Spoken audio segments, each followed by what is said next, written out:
معروف سیاسی سماجی اور کاروباری شخصیت نوید شریف اور ان کی اہلیہ کے اعزاز میں پاکبان سعودی عرب کی چیئرمین عمران صدیقی اور ان کی ٹیم نے ایک پرتکلف و شاندار دعوت افطار و عشائیہ کا اہتمام کیا۔ اس دعوت افطار میں پاکستان انٹرنیشنل اوورسیز کے مرکزی صدر عثمان حاجی عبدالحمید اور معروف انفلوئنسر راج خان نے خصوصی شرکت کی۔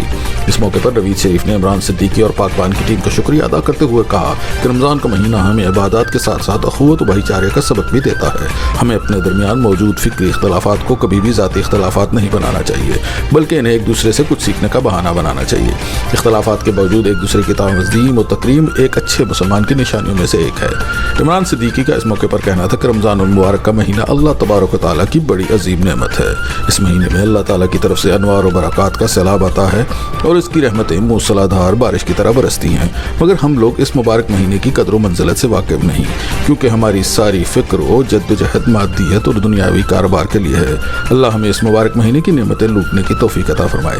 اس موقع پر دیگر مہمانوں کے علاوہ پاکبان سے Syed Kashif Hussain CEO، Yahya Ishfaq president, Ghazi Zubairi vice president, Tanveer Ahmed ملی head western region Pakban, Fauzia Ansari head Pakban ladies wing western region اور Khadija Malik social media head اور معروف صحافی و اینکر پرسن فہیم گلستان بھی موجود تھے۔